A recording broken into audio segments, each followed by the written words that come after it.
Hello, everyone, and welcome to episode 27 of Nutanix Weekly. I'm your host, Andy Whiteside. I've got a full house, like literally a full house. Let's see. Oh boy, I was gonna make a comment, but that would have come off really wrong. So I'm just gonna hold off on that one. But I got a full house. I got 5 people counting me. We'll let Harvey be the Joker, and then the rest of the cards can be whatever they need to be. And I got it perfect. You got me, the Joker, and 4 aces. Nice. Ace. Sounds like a winner. It's Well getting kind of played. deep in here. Well played, Andy. You know, if I throw a little Southern accent on that, aces could be something else, but that's all right. All right, so got Harvey Green. Harvey Green is the head of XenTegra Gov, as well as architect over here on the XenTegra side of the fence. Harvey, how's it going? I'm doing pretty good. How are you? I'm doing great. I cannot believe it's 4:05 on a Monday. I feel like I've got nothing done, but I probably say that every week, so it's really becoming redundant. Jirah Cox has been one of our co-hosts. I called him a guest one time. He got mad at me. Been one of our co-hosts for a long time now. Jirah, how's it going? I'm not sure almost anyone would ever believe that I actually got all the way mad. That's probably true. Doing okay, man. How you doing? That's probably true. Speaking of that, well, all right. So first of all, it is 4:05. Is that coffee you're still drinking? Technically, every Monday has 2 405s actually, but this is actually tea. See, all right. No, caffeinated though, right? What time do you go to bed at night? Yes. Yes. Okay. Goes to bed at night. And I have to ask, what does the shirt say? This is a Big Kahuna Burger. It's that Hawaiian burger joint. Yeah. That's from a movie. Sweet. Yeah. All right. Jon Spallone's been with us a couple weeks now. Jon is a newer co-host. Jon, how's it going? It's going. Jon, how much do you know about ServiceNow? I know how to spell it. How do you abbreviate it? SN? SN or SNOW? Eric, which one is it? Well, it depends. Are you trading stock or writing it in a message? You're writing in a message, I guess. You want to do SN probably. If you're trading stock, it's SNO, right? Actually, it's NOW.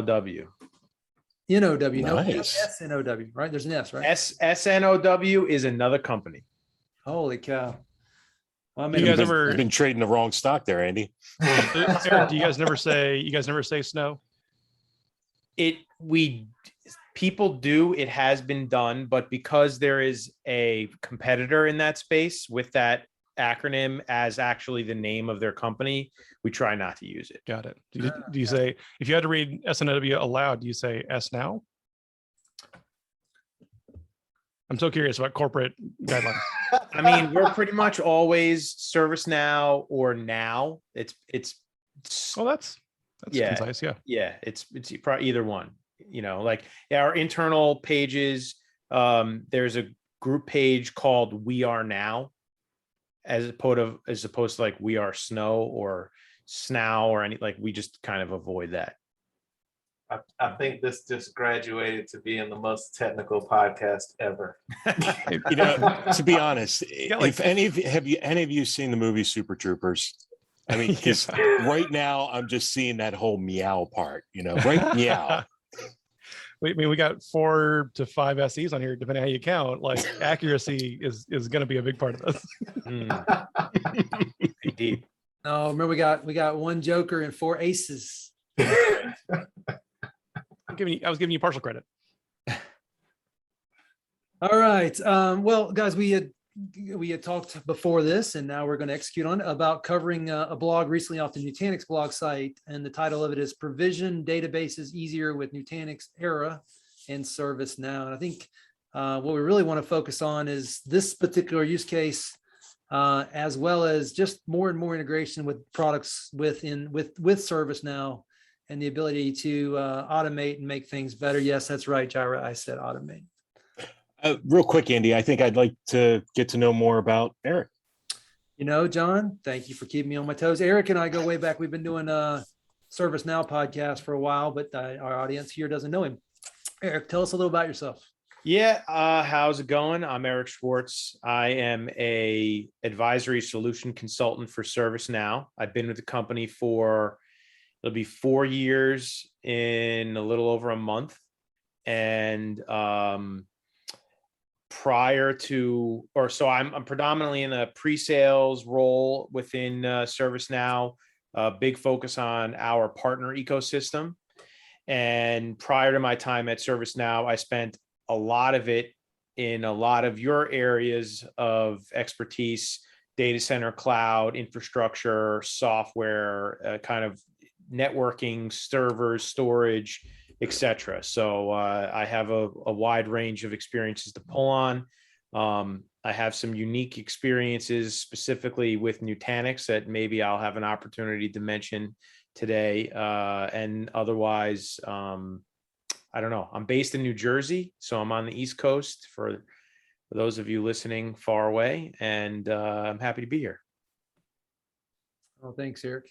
Eric's a super knowledgeable guy. I've yet to find a ServiceNow topic that he couldn't talk to in a great amount of detail, even though he likes to kind of humble himself a little bit and say that he can't, but he can, because he always does. Fake it till you make it, Andy. Well, hey, if the other people don't know any more than you do, they probably don't know.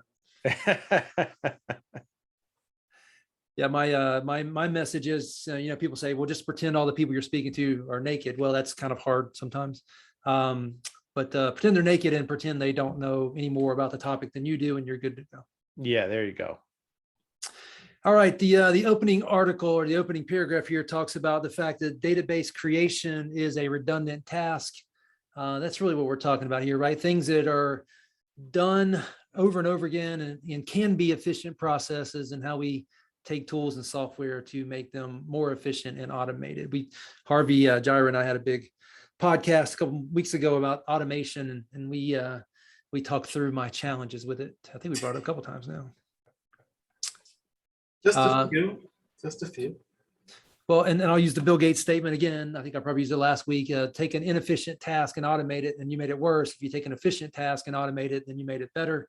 I think that's what you guys at ServiceNow are doing here with Nutanix around Era and database management, right, Eric? Well, so I would frame it a little bit differently, and like we are basically just providing the platform to enable this kind of work to be done, right? So we're not necessarily doing anything here. It's more that Nutanix is using ServiceNow to its fullest potential, which is automating routine and duplicate tasks, right? So my understanding here is that with Nutanix capability in creating databases and whatnot, whatever it is that they're doing on a repetitive basis can be automated. That entire process can be automated and workflowed in ServiceNow. And I don't want to be jumping the gun, but Nutanix's Era plugin for ServiceNow enables the rest of that workflow to take place inside of ServiceNow, which allows an administrator to do things much more easily because they can request things and do work all within ServiceNow, and we're just the platform. So I think I said that wrong, and I'll come back to Jirah now. So ServiceNow is the platform that allows us to leverage the capabilities of the as a service product Era from Nutanix, right, Jirah? Totally right. Yeah. So if, for customers that have adopted ServiceNow for really all of their processes, right? I mean, Nutanix has for sure everything from like, making food appear at a conference room back when we used to meet in conference rooms to, getting a laptop to requesting a new VM, all of it, we do all that through ServiceNow ourselves. And so with this kind of plugin, moving that, where do people go to get a new database online, into ServiceNow is just even more efficient. It's an efficient task magnified through automation, like you were saying, Andy. Yeah. Tell me more about getting food by way of Nutanix Era in ServiceNow. I'm very interested. It's a great feature. Yours doesn't do that? It's awesome. So let's talk about the power and extensibility of the platform for ServiceNow. I mean, look, there's almost nothing you can't do with it. And as companies like Nutanix internally and externally invest in more services, there's nothing that keeps the service platform of ServiceNow from being able to get the most out of those services.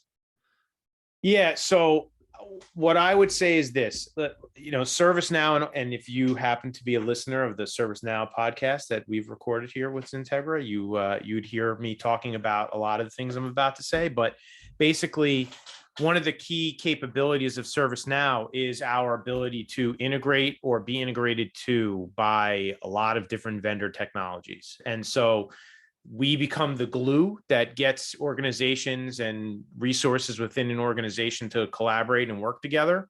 And the other technologies out there are those different pieces that get stuck together by the glue. So in this case, Nutanix knows that they have mutual customers that are also running ServiceNow, and those customers are utilizing ServiceNow to automate IT requests, in this case, provisioning databases and database management. And those requests are manual or slow, or they use disparate systems to make those requests and to get approvals for them. And so ServiceNow plus Nutanix Era allows you to use ServiceNow's requesting tool. You can build an item in our service portal that any of your system admins or database administrators, whatever they may be, can go in and make a request. They're probably already doing other work inside of ServiceNow that, like Jirah was saying, you could request a virtual machine. Perhaps they're doing that to live on the Nutanix platform. And when they're doing that, that kicks off a workflow that goes off and makes a request of somebody. That person can then approve it, potentially from their mobile device or something like that.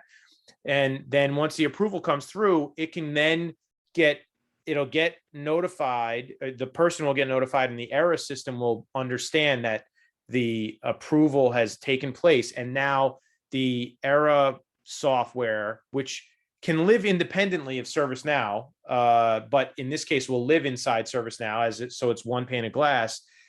The administrator or whatever will take that request and then do the work all right there. So it's streamlining the entire experience, so you don't have to pull up multiple separate windows, different systems, import and export data.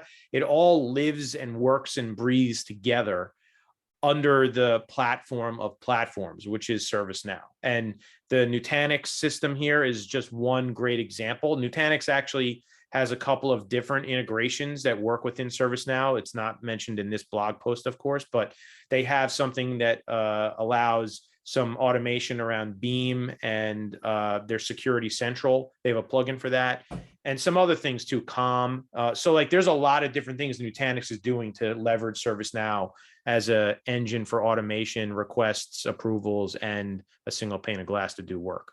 Yeah, because fundamentally what Era is doing, right, to bring either a new database or a copy of a database or a new database server with empty databases into being is minutes of work, right? But it's for some companies that can be minutes of work stretched over weeks of approvals and meetings and planning. And when you can collect all that, make ServiceNow the pane of glass, right? The store that users go to make that thing happen. And then just kick off hey, okay, now we have all the details. Go do the thing. It can happen so much more rapidly. So when we can make that process, which is fundamentally, so much more easily done through Era, part of where you already are in ServiceNow, that's a real benefit. Then also the big one in my mind is that extension of functionality, right? Of add approvals, right? Change who can do what, because there already are users within ServiceNow that understand, management hierarchies and so forth and permission models. So maybe, one person can, create new databases, but maybe somebody else, has the power to delete them, right? Or approve the new space consumption or the compute consumption. So all that kind of good stuff, so much more easily done through the engine ServiceNow, where you probably already want your approvals routing to, right? So we don't have to go invent that out of, brand new code ourselves. Yeah, that's a great point. So that's a really great point. Andy, I have a question here. So with this integration of both ServiceNow and Nutanix, are we talking about pre-configured digital workflows that we can just plug in to go through these processes, or is this something that we have to develop on our own, or is it if this then that type mentality as we build out these flows? So I can take a stab at answering that question. So first of all, ServiceNow allows you to build any workflow that you basically want. So if you have some person who makes a request of someone else or another system, and that workflow does not currently exist today, you can just build it. And there's a really nice and easy UI based workflow builder that allows you to say, who's requesting what the approval threshold needs to be, if it's automatic or not, et cetera. And then all of that and that entire engine is built, ready to go. In this case, and in a lot of cases, what happens is a vendor like Nutanix will build a plugin for ServiceNow, and attached to that plugin will be actions that can be requested of that plugin or other things that are connected into it. And that can also include parts of or entire workflow examples. And so depending upon what it is that you're asking for, some or all of that particular workflow can be built or just added to an existing workflow within ServiceNow. So the answer, I guess, to your question is it's both, right? There's pre-built components and from scratch components, because the reality is that the resources or components inside of the Era platform and the databases and whatever, they may not exist today, but now once you deploy the plugin, they will, and then you can build the workflow accordingly. Gotcha. Yeah. Well, and right. So totally to agree, like ServiceNow can do anything, right? Just how long do you want to spend plumbing it up? But yeah, and not at the risk of reading release notes on a podcast, because nobody would listen to that podcast but me. Go ahead. The out of the box, the plugin lets you, yeah, for sure, deploy, provision databases, clone databases, and then of course clean up all that stuff when it's no longer needed, right? So the core functionality of what Era does of letting you either build new database servers, new databases, or cloning existing stuff to create new writable copies of databases. Gotcha. Thanks, guys. So John's new to us. He wouldn't know this. So here's the ServiceNow store where they have the Era plugin, I guess, written by Nutanix. John, here's the Liquidware plugin for ServiceNow. Guess who wrote that? I don't know. Who, Andy? XenTegra wrote that. Oh. So XenTegra can write plugins for just about anything you want. Yep, that is very true. Very cool. Yeah, it's a great capability, right, of the platform, is that, and where our partners can come in and build things that other vendors can't, potentially because there's contention with the solution, because it's joining multiple different vendor solutions together, and a partner like you guys can do that. And it's a great place to have work that is done typically in isolation be able to be scaled in the marketplace and showcase value to our all mutual customers, right? That's a big deal. I think one way to kind of sum this up, and we don't have to sum it up, we can keep talking, but ServiceNow is building a platform that's very, very extensible, very, very manageable. And companies like Nutanix are creating programs that can be called upon by platforms like ServiceNow to do just about anything in their world, to orchestrate it, automate it, create workflows, approvals, disapprovals, deletions, you name it. Yeah, agreed. And I would, to paint that picture in more detail. So here in this example, you have a vendor that has built a plugin specifically around the actions that it has, which provisions, clones, does some management around database provisioning and deployment, et cetera. Well, that request, like Jirah was saying before, you might need somebody to get approval to do that. But you also might want to reclaim it when you're done working on it. And you also might need to provision some other resources that are attached to using this database, like a web server or some other virtual machines or load balancer or test framework, or the list goes on, right? So what you could do in ServiceNow in this platform of the requests and workflows, where you have this tool, this application that this vendor Nutanix has built to do something specific, you can basically extend the value of that individual request that Nutanix has put together and attach all of that stuff that I just mentioned and put it into a store that works like Amazon.com for your entire enterprise. So now you have this 5,000 employee company that has so many administrators and database users, et cetera, that would typically need to spend a lot of manual hours on each individual component of all the things that I just said to build this infrastructure. And it's all being automated at the start of this technology that's automating and building out databases to now do the entire thing. And that's what the power of the platform and our vendor technologies can do.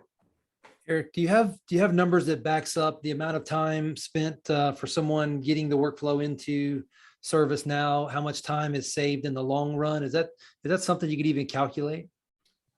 So we actually do try and help customers calculate that kind of stuff. For this particular example, obviously, I don't have any data, but we do have a couple of different ROI calculators on our website that are available for customers to take advantage of. But we also have some in-platform technologies that once they are a customer, you can actually have a dashboard that showcases the amount of automated tasks that are happening on platform, what they are, what the categories are, and then you can attach it to, monetary value of man hours and what it may be, and you can actually see what the real value is of the actions on the platform. And we do also have some tools that allow you to analyze the platform as it is today using some machine learning that we have on platform to actually make intelligent recommendations of what you should be doing in the future and how much time and effort that would save you too. So I don't have numbers today, but we do have the tools necessary to give it. But it's jaw dropping, right? I mean, it truly proves its worth quickly. Yeah. The short answer is, hundreds of thousands of hours saved across multiple organizations. Pick a use case, and we have a case study that showcases a real value of hundreds of hours and hundreds of thousands of dollars saved by automating. See, Jirah, I told you, automation with a good platform, it's a no-brainer. Man, you're right. Now I see the light. I can picture this as almost like automation itself, a useful shortcut to getting work done. This is almost like, it could be for some organizations, like a shortcut to the shortcut, right? Like if I give a developer a button, like build me a new test environment to test a new build out. Well, if his application needs some sample data, right? So I can absolutely picture the ServiceNow workflow that says like build my VM, build the front end, build the back end, build the database server, and then do a SQL restore to restore like sanitized, scrubbed, not real customer data into that, and then test your app against it. And I say this is a shortcut to a shortcut potentially because it's like, well, now instead of doing a SQL restore, that's like a database clone, a writable database clone. That happens in minutes, right? Maybe not an hour for a full SQL restore, right? So now we're saving time by automating even more automations, right? So just even more, even faster delivery back to the business of what people need to get their job done. Yeah, I just think of this too as, even though we're talking through the time it saves, like I'm thinking also in the amount of man hours by actual people, right? Because to do what we're talking about from start to finish is not all done by one person. This is done by teams of people, groups of people, separate groups of people, separate groups to approve the separate groups. Like this is a lot of people who are involved in doing this potentially when you don't have tools like Era and ServiceNow. Well, and I think we've all got to varying degrees like a real infrastructure background on this call, right? It's easy to imagine all the things this can save you from, right? Hey, this IP pool is 90% depleted. Let's go get some more allocations before we, compared to what? Get out the IP scanner, check the Excel sheet and be like, oh crap, we're out of IP addresses. I better go find some somewhere. Right. And now you're, behind the 8 ball for a new deployment. Same thing for like, proactive alerting on hey, you've run this flow enough times that now you're 80% consumed on space. Go get some more space or compute or whatever, or licensing exhaustion, all the things that when you've got this kind of observability, right, to a process that you can do better planning for. Yeah, absolutely. I mean, all these things will already have parameters that will already set up, that will already be scanning for those things, making sure everything's in place and that you meet all your prerequisites that you've defined. And then before that, you've got your buy-in that's happening, you've got your approvals that are all happening before people start doing work, so that they don't have to go back and take away the work that they've done already. A lot of these projects will get halfway down the line and, then you hear, well, wait, you didn't send this through the CAB or the technical review board or whatever it is. And you got to get rid of that and start over. Like, you already have all of those things in place. And to your comment around this being the shortcut to the shortcut, right? This is the fast path for everything because the path has already been defined. Everybody knows the path.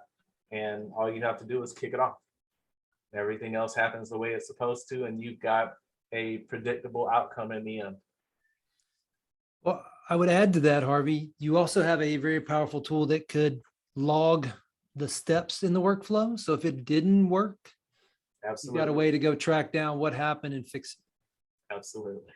Whether it's the Era side or the ServiceNow workflow orchestration, platform request, approval, all that good stuff.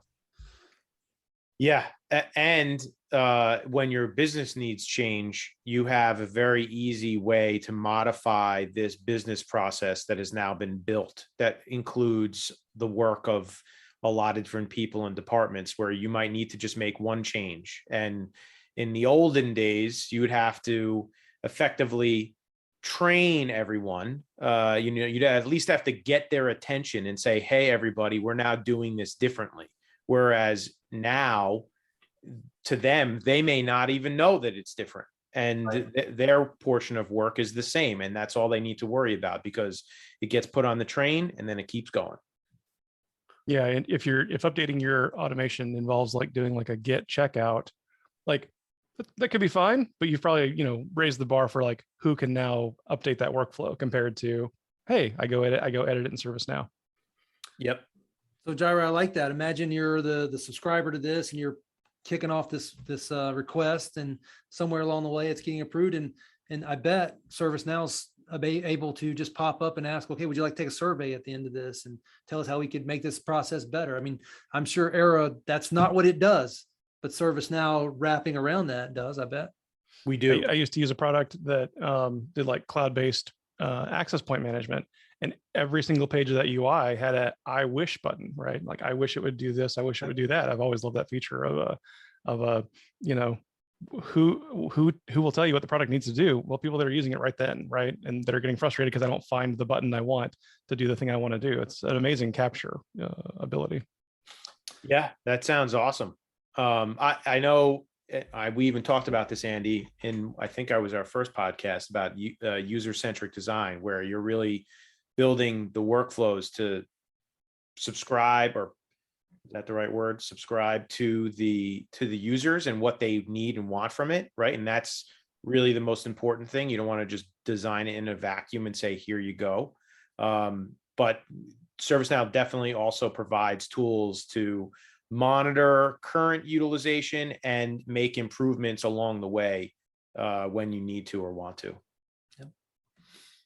Yeah, I think this conversation could go on forever. I mean, there's just so many more things you can do with this front-ending the capable as a service products that are there, or just any product that has an API that could be called upon.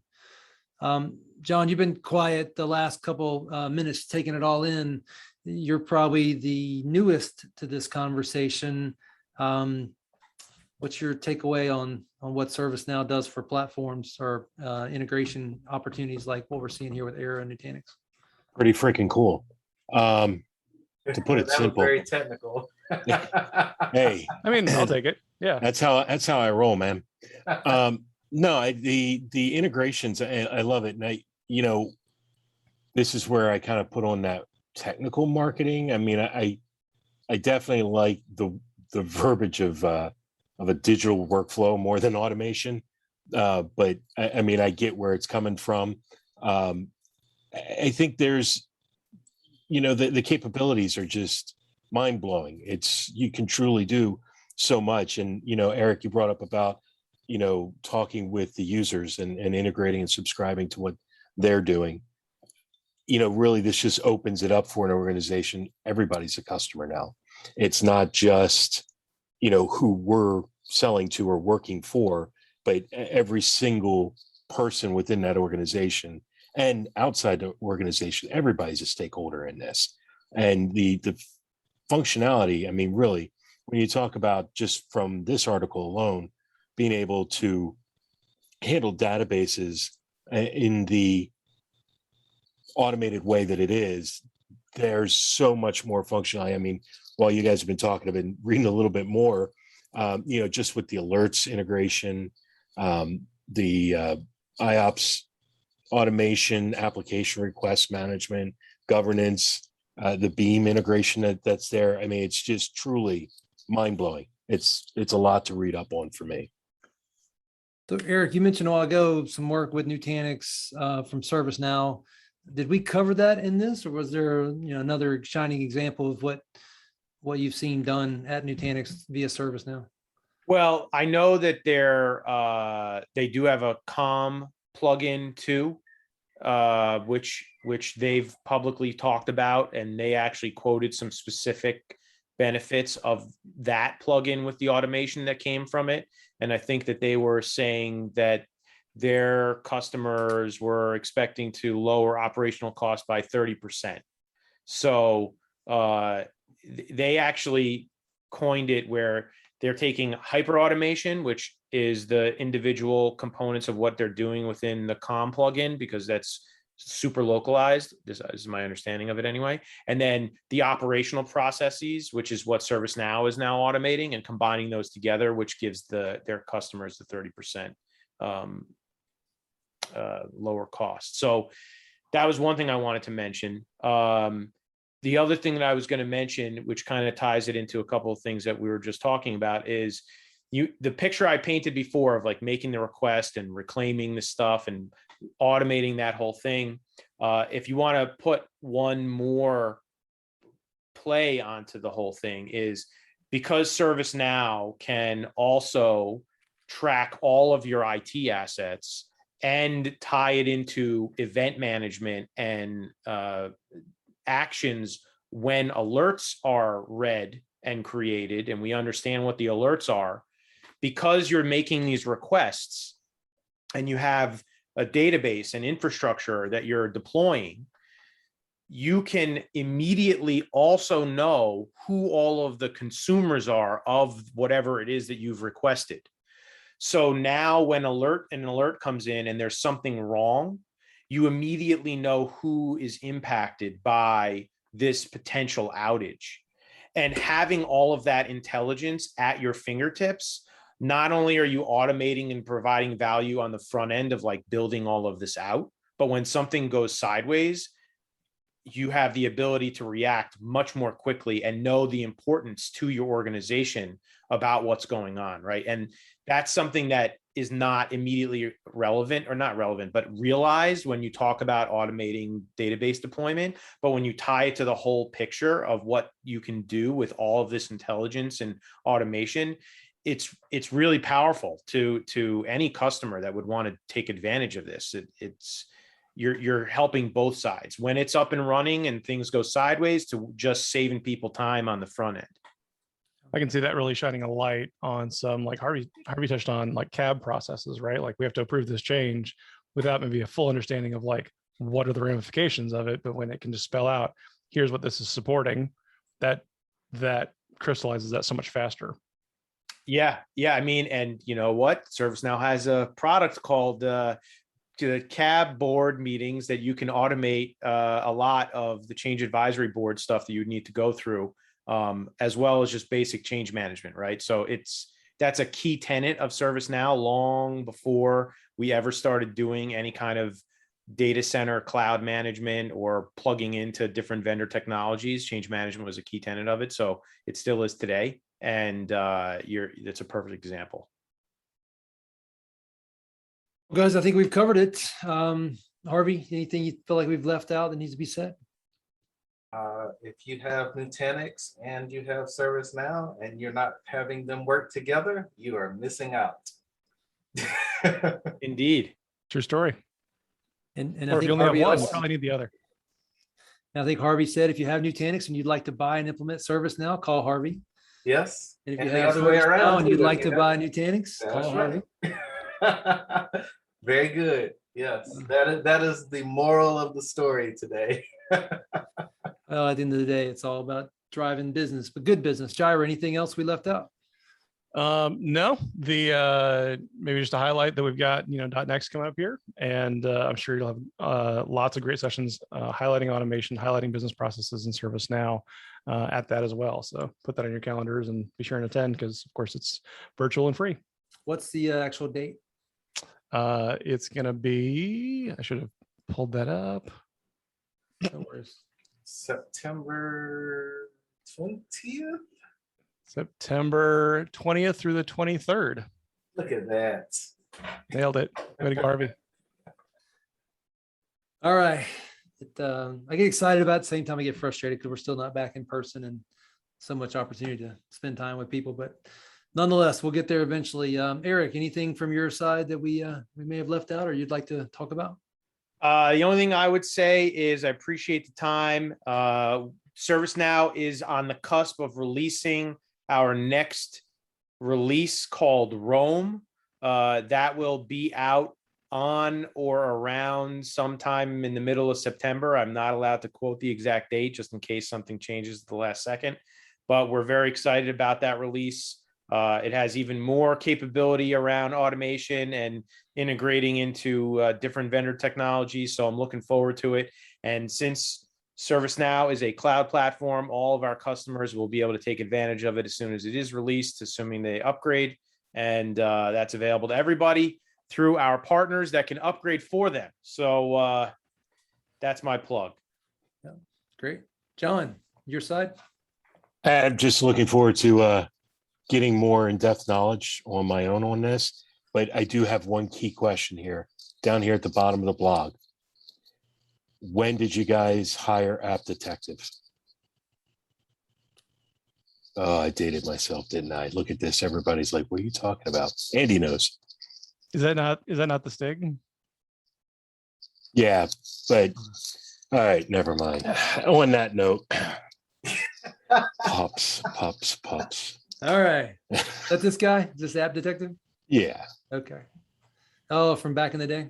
Yeah. All Old Twitter account. Oh, man. Well, as John brought us to a crashing halt here at the end of the podcast. Nutanix hands-on workshop on the 16th. Register for Harvey's Nutanix XenTegras, led by Harvey Green. Hands-on workshop, 16th. Harvey, you got a few people signed up already, right? I do. All right. I'll take more. Let's always take more. Well, guys, I appreciate it. It's the end of a Monday, and I got about 1,000 emails to go answer, but I appreciate you guys joining.